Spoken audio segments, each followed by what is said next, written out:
We're talking to Salena Zito. She is the author of a coming book. We'll talk to her again this summer when it comes out. A coming book called Butler, The Untold Story of the Near Assassination of Donald Trump and the Fight for America's Heartland.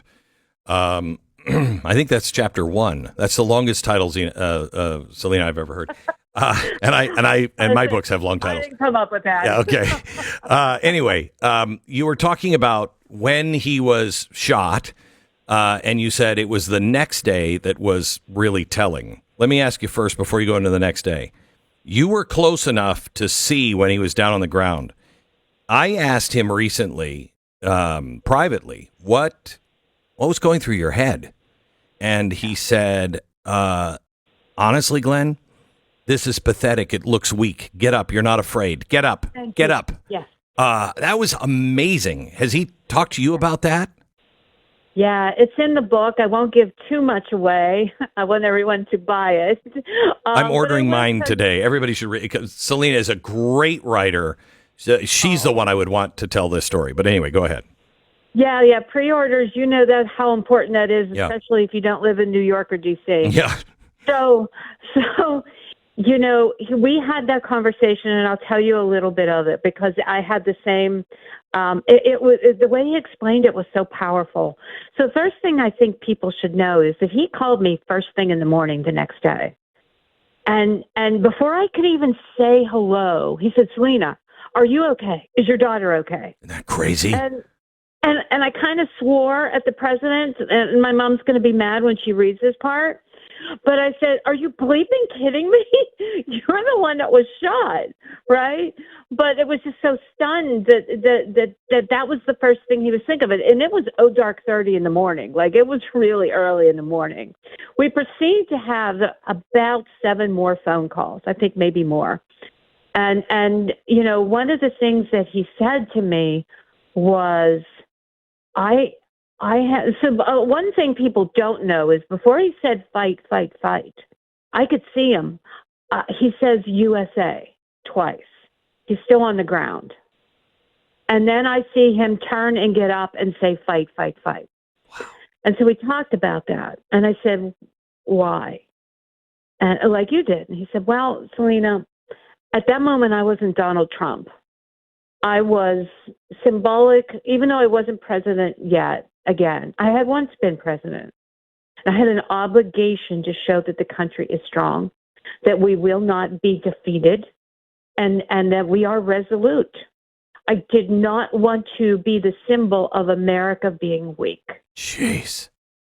That does not happen. That is not, I mean, you're bringing me to tears. That is not something that happens.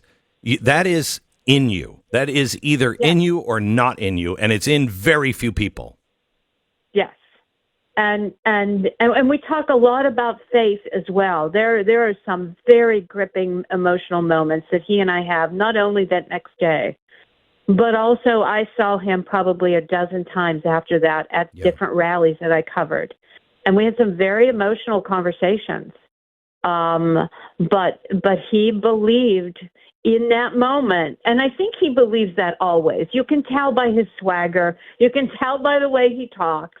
He always believes that you have a responsibility as the president of the United States. You are a symbol of the country and everything that it stands for. You should project strength at all times.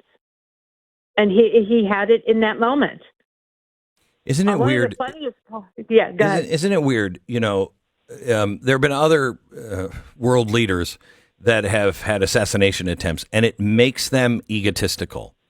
This assassination attempt actually humbled him and yet strengthened him. It's the most bizarre thing I've seen. You know, he could have easily gone up and said, it was the most beautiful bullet of all time, but my superpowers, you know what I mean? And he doesn't. He was like, God save me.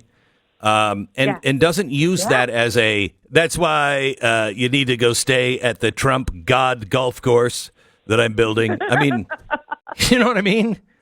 No, you're exactly right. And if people are wondering why he is so resolute on everything that he's doing and everything he is doing at such a warp speed, It's because he believes, and he told me this, that God was there.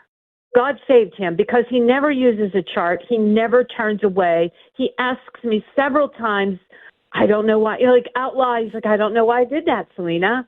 I don't know why I did that. The man you see today, and you see what he is projecting, and no matter who is sort of saying, this is terrible, you're going to break the country, blah, blah, blah, whatever it is, he's like, no, I am supposed to do this. I am supposed to save this country. And because the flag still stands for freedom, and they can't take that